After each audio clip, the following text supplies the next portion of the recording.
Hello, ladies and gentlemen. Welcome to Senior Living Solutions. Thank you for joining us today. We specialize in helping families find ways to pay for senior living. The cost of a senior living community or private duty home care is certainly not cheap, so our primary objective is to help the family find solutions and ways to pay for this type of care. Today, we are going to be specifically focusing on the non-service connected veteran pension, more commonly referred to as aid in attendance. It's nothing new. This benefit was created in 1952 specifically to help wartime veterans and their spouses pay for senior living care or private duty home care. I believe that what separates us from other organizations is credibility.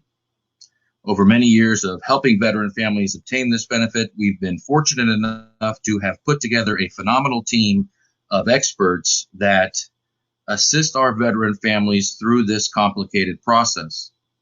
We work closely with outstanding teams of VA accredited attorneys, and we've been fortunate enough to have endured the test of time. We have 25 years of combined experience, and our team has over 75 million in paid out claims to veteran families, so we're very proud of that. The VA, as you know, does not make it easy for veteran families to obtain this benefit, and as of October 18th, 2018, they've made some changes to their regulations, which has made it even more difficult for veteran families to obtain this benefit, and has really forced a lot of the veteran advocate organizations to leave the industry. And that's unfortunate. Everybody in our organization is either a veteran or a family member of a veteran. So we're very passionate about helping our veteran families qualify and obtain this benefit that they've earned. If there are any veterans on the call today, we'd like to thank you for your service to our country. For any spouses or family members, we'd like to thank you for your sacrifices as well. We hope this presentation brings some awareness about this benefit.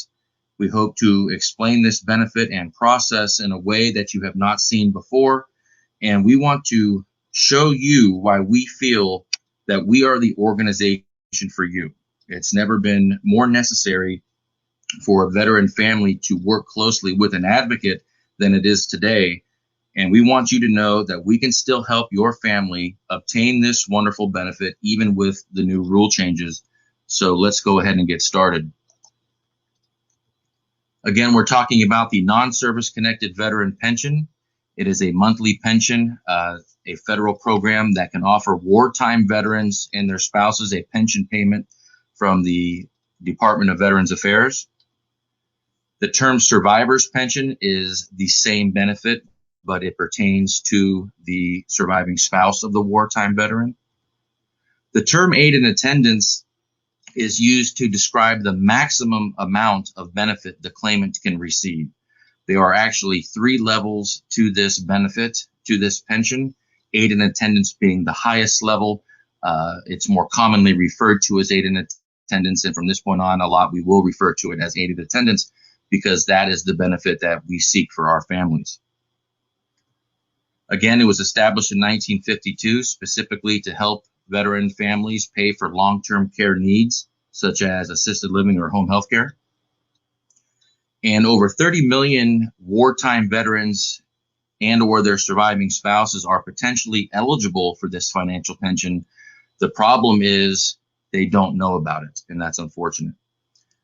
You must be over the age of 65 or permanently disabled to receive this benefit. The VA basically has 3 areas of qualification, and we'll get to that in a minute. First, let's talk about the benefit amounts.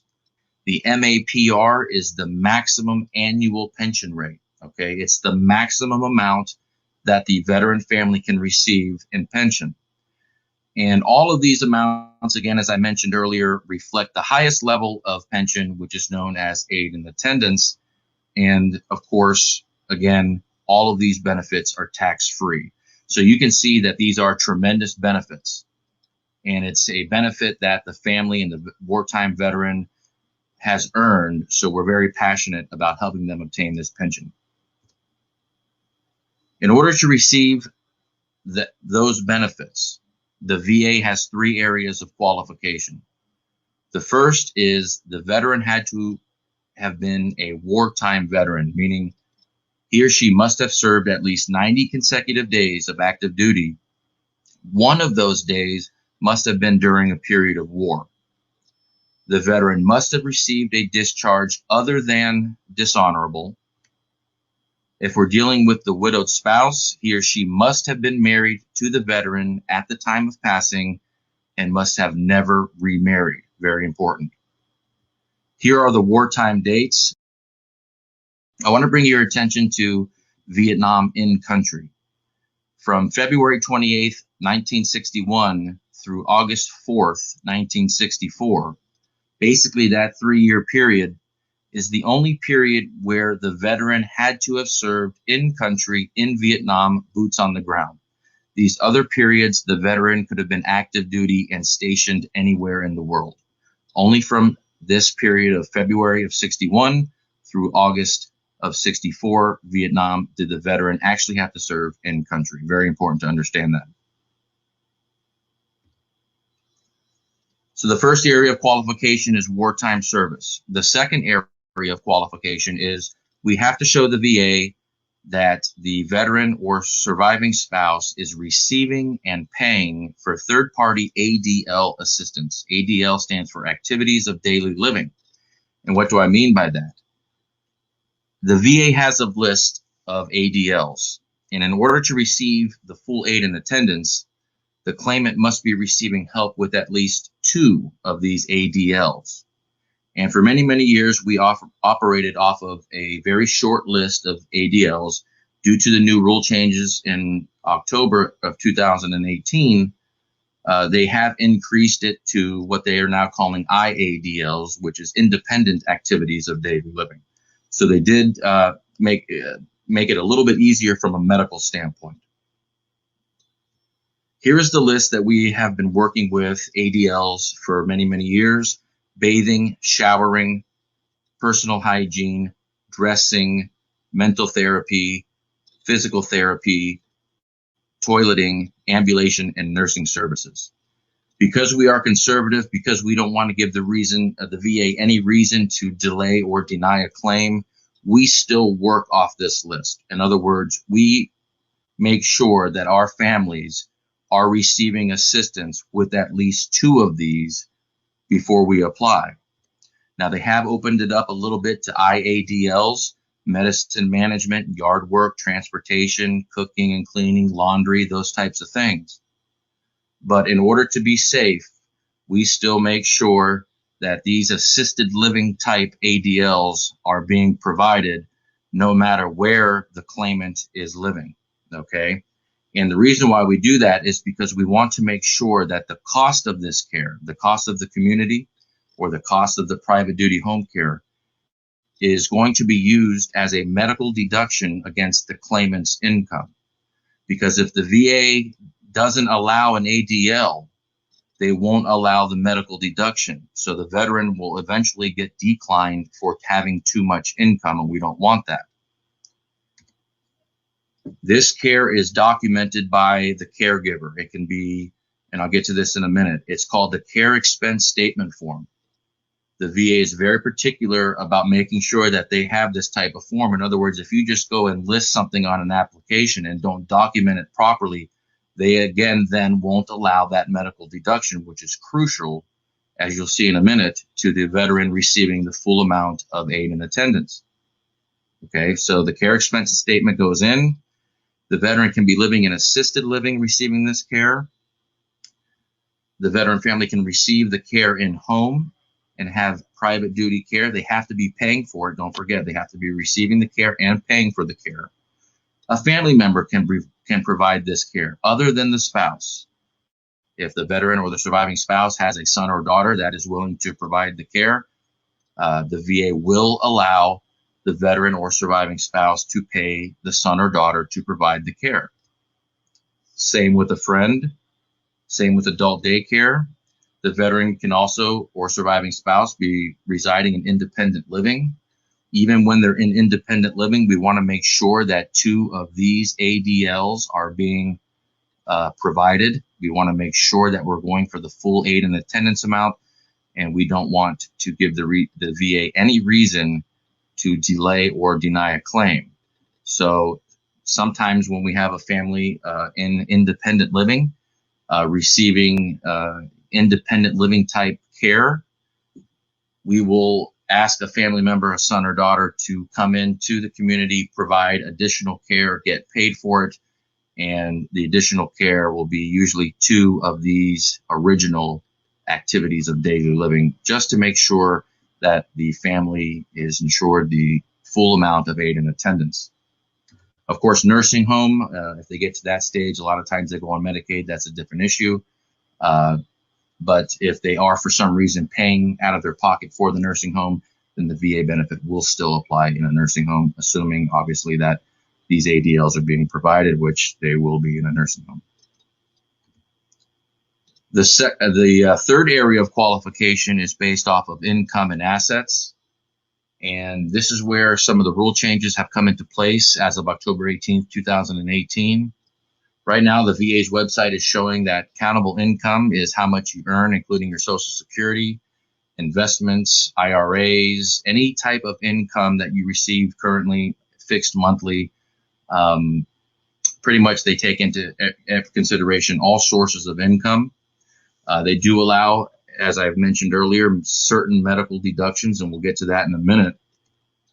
And what they do is they compare the income to the maximum annual pension rate. And the best way to explain this is to give you an example. And what we're going to do is we're going to take an example of a single veteran with no dependents. Currently, his benefit is $1,881 per month.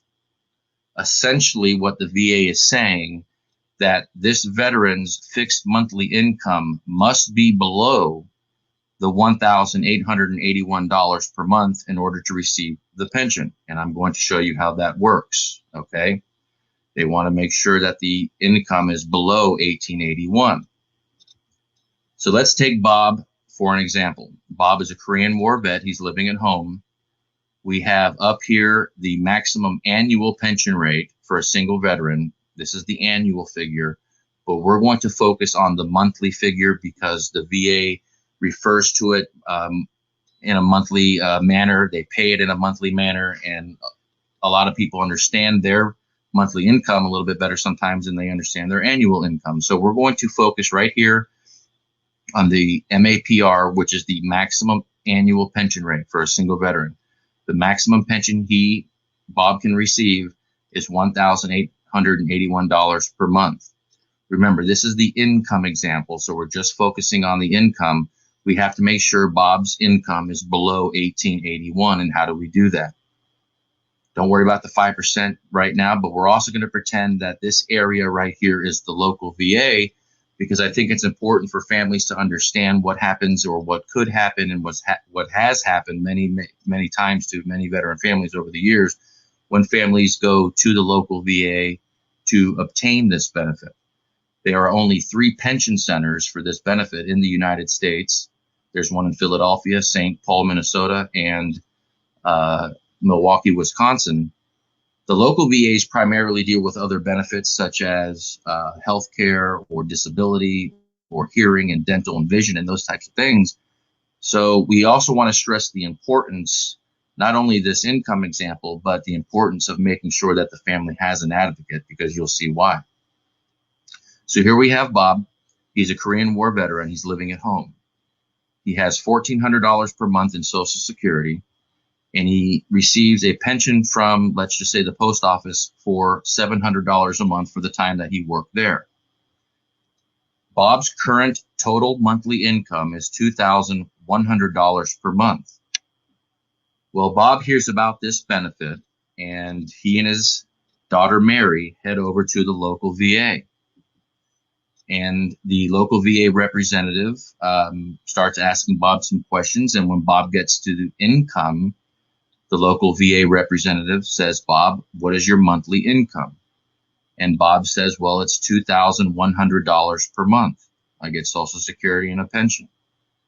The local VA representative, not having quite the experience needed to help Bob with this benefit, opens up the handbook and sees that in order for Bob to receive this pension, he has to be below $1,881 per month in fixed monthly income. Bob's at $2,100. He's over. What happens many, many times, I've seen it 100 times. Bob, thank you for your service. You have too much income. Have a nice day. And Bob and Mary go home, and for the rest of their lives, they think that Bob just has too much income to qualify for this pension. And that's unfortunate because it's something that Bob has earned. So Mary, being the loving daughter that she is, gets on the internet and starts doing some research. And she finds out that Bob is actually allowed to take medical deductions in an effort to lower his fixed monthly income. And she finds out that in order for a medical expense to be used as a medical deduction, two things have to happen. One, the expense must be a recurring monthly expense. Two, it must be greater than 5% of the MAPR. The maximum annual pension rate that we broke out monthly is $1,881 a month. In order for the expense to be used, it has to be greater than 5% of the $1,881, which is $94 a month. So Bob's expense has to be recurring, and it has to be greater than $94 per month in order for it to be used as a medical deduction. Okay, very important to understand. So Mary grabs Bob's statements, and she sees that he's currently paying $134 per month for Medicare Part B, which is withheld from his Social Security every month. She also sees that he's paying an additional $219 per month for his Medicare supplement. Now, both of these are greater than $94 per month, and they both recur monthly, okay? They're never ending, all right? So the VA will allow these two as a medical deduction.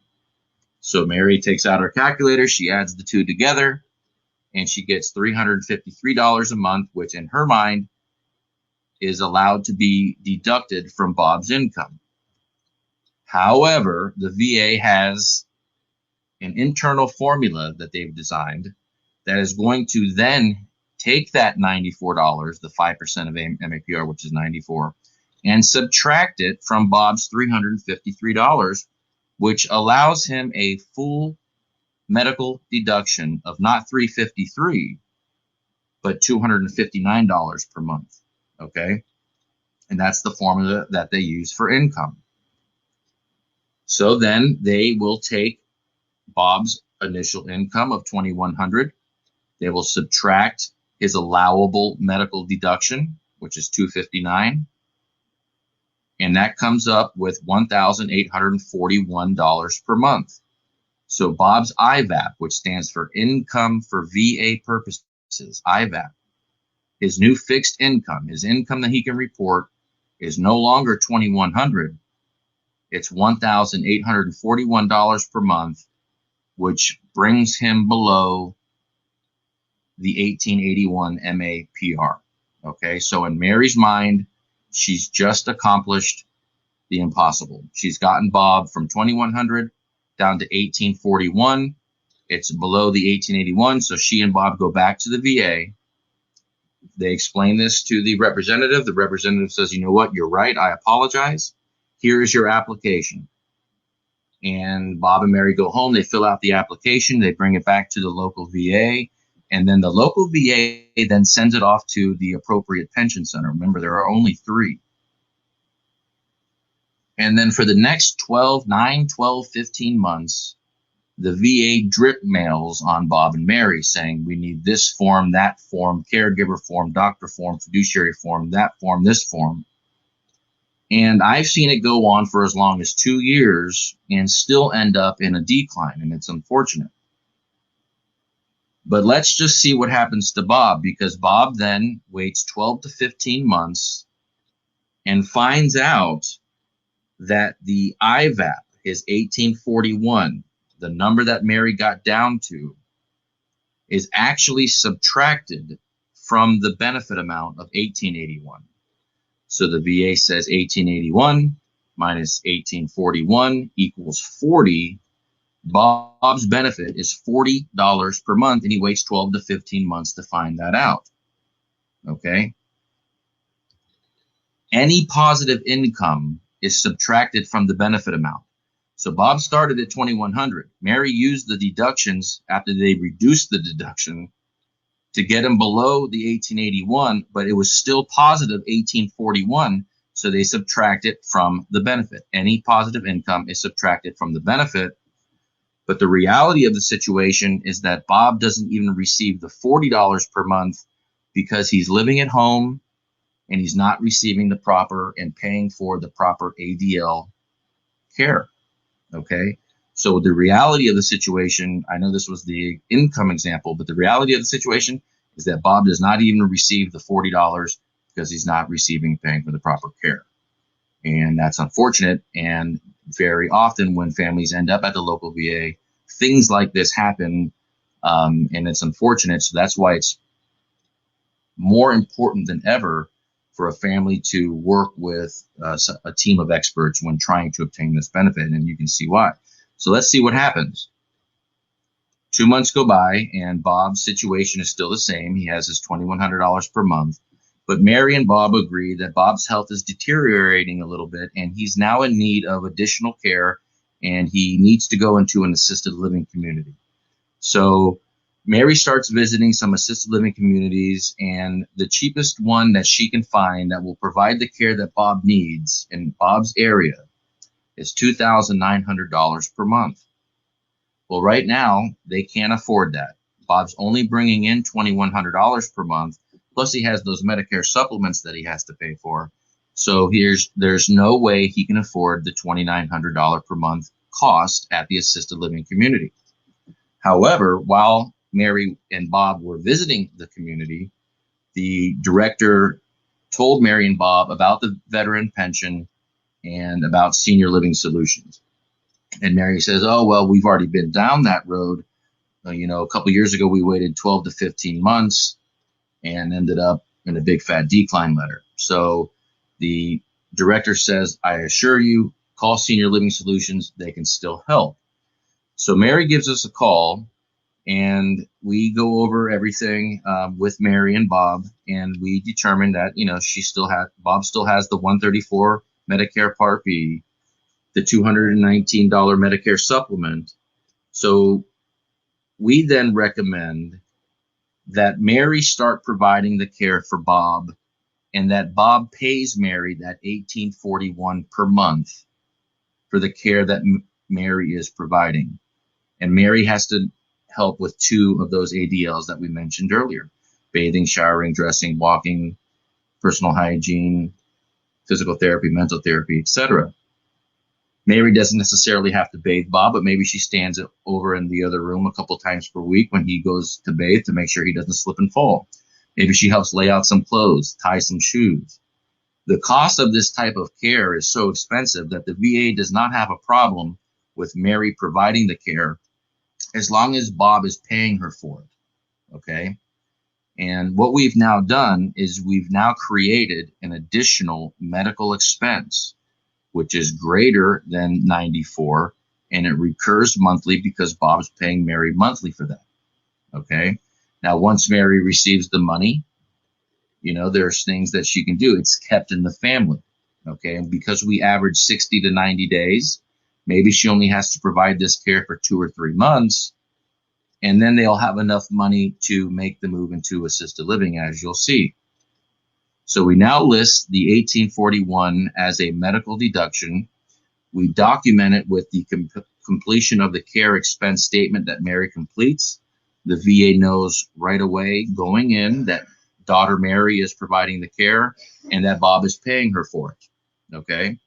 So they know right away by the care expense statement. But now we have, when you add the 3 together, a total medical expense of $2,194 per month. Okay?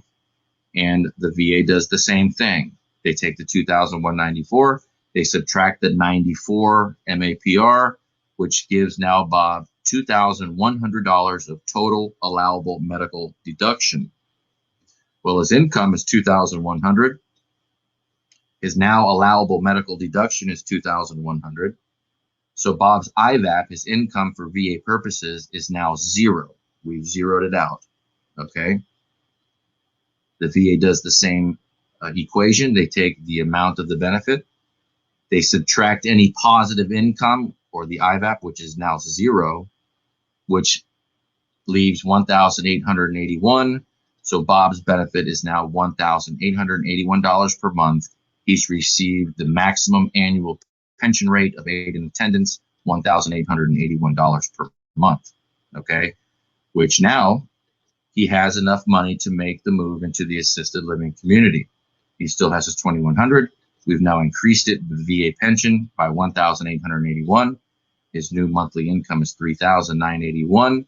He still pays his Medicare 353 premiums, and he now has enough money to move into the assisted living community and still has a surplus of $728 per month, which he can use to take Mary out to dinner a couple times per month.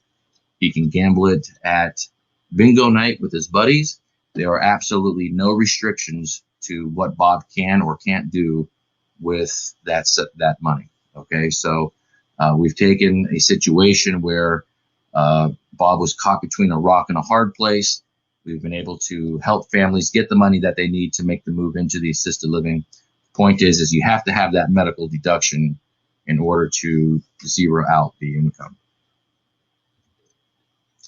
The final area of qualification, the asset picture, which is recently changed, October 18th, 2018.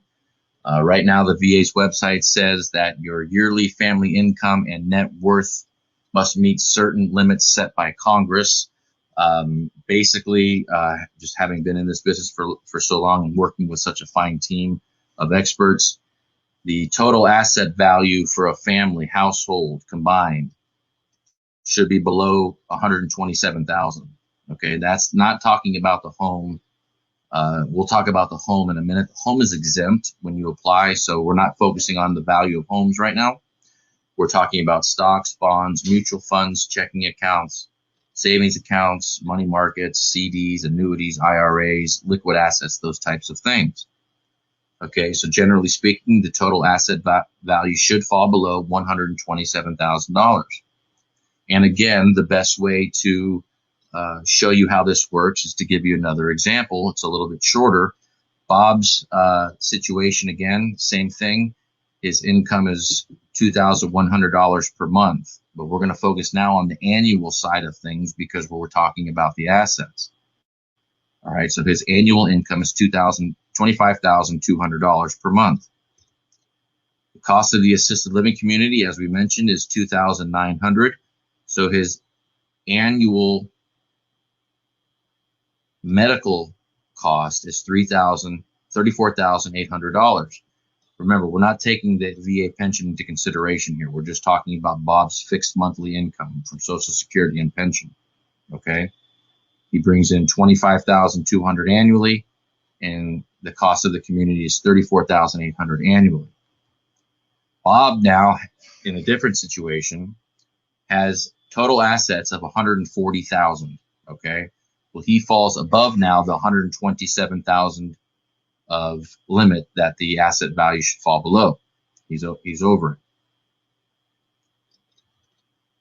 But now what the VA is doing is they're taking the annual income, the $25,200, and they're adding it to the $140,000 of total assets.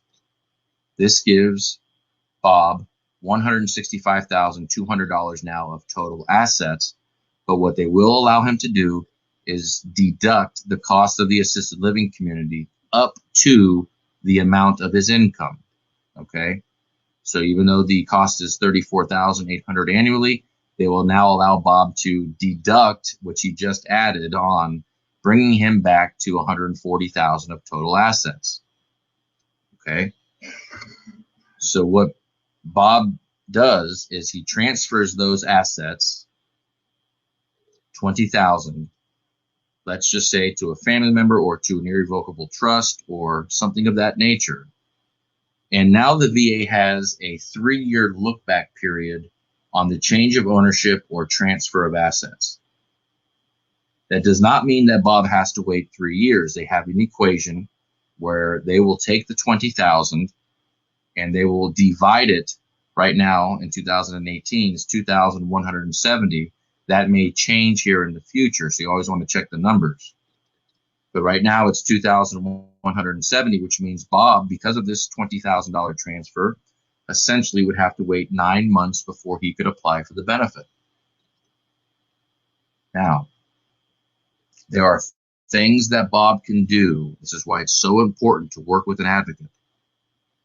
There are things that Bob can do legally to reduce that amount of time that he has to wait.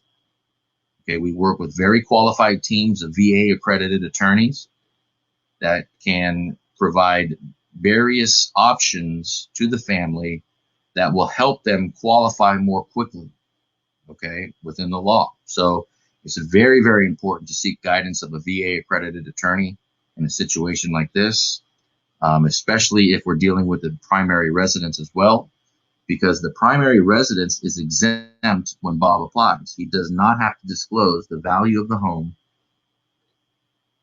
when he applies for this pension.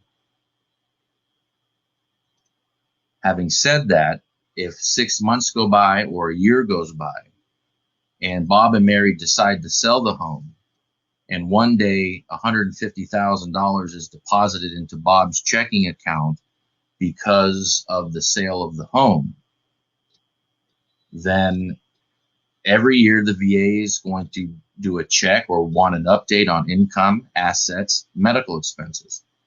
And now if they see $150,000 in Bob's checking account, that could jeopardize Bob's future benefits. And they at some times have even asked for veteran families to send money back because they paid a benefit that they wouldn't have paid had they known about the sale of the home 6 months prior.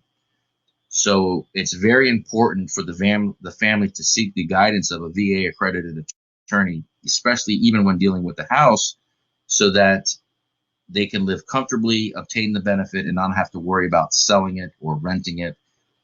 It can be handled prior to the application. So definitely important to seek the guidance of a VA accredited attorney, and pre-planning is a must. It's never been more important to pre-plan for this benefit, which we can help you with. It's what we do. And again, we work with such a qualified team of experts and VA accredited attorneys that are also estate tax attorneys that can help us with these types of situations in order to help our families qualify for this earned benefit. Why Senior Living Solutions? Again, we have 25 years of combined experience in the senior living industry. Our team averages 60 to 90 days for the award to be approved. Our team has over 75 million in paid out claims. We offer a free initial consultation. Many times we spend up to an hour or more on the phone with the family at no charge on that initial consultation, where we can kind of determine what needs to be done. And 85% of the time, something needs to be done legally, financially, medically, in order to get the veteran family qualified. Again, we work with a team of VA accredited attorneys, multiple teams with over 50 years of combined experience. And we work nationwide. We can help families in all 50 states. We can help the family in person or right over the phone, which is important. We never turn a veteran family away. We've helped families that have zero in assets, and we've helped families that have quite substantial assets. So we feel that all veterans have earned this benefit, and we do not discriminate based off a veteran or veteran family being frugal throughout their lifetime. Again, our team files a fully developed claim directly with one of the pension centers. We bypass the local VA offices and work directly with the pension centers, which allows our team to help our families, obtain the benefit more quickly. We never walk away from the family. We help them from start to finish. We are there, by telephone or in person as often as we can to help the family until that money hits their account, the money that they've earned. And of course, we can provide references upon request. We are members of the National Ethics Association, which we're very proud of for many, many years. Uh, we hope that we provided some good information for you today. The main thing I want to stress is that veteran families can still get this benefit. Very important to understand that. There are ways legally, ethically, and morally that we can help a family qualify for this earned benefit. So don't feel that our location or the new rule changes or anything of that nature may disqualify a veteran or a surviving spouse. Please always give us a call. We do offer a free initial consultation. We will spend as long as we need with you in order to make sure that we give you the proper advice and direct you in the proper manner. We want to thank you for joining our webinar. We look forward to working with you. If you have any questions about anything, please give us a call. Our toll-free number is 877-896-0181. Again, thank you for joining Senior Living Solutions. Thank you for your service to our great country, and we look forward to working with you.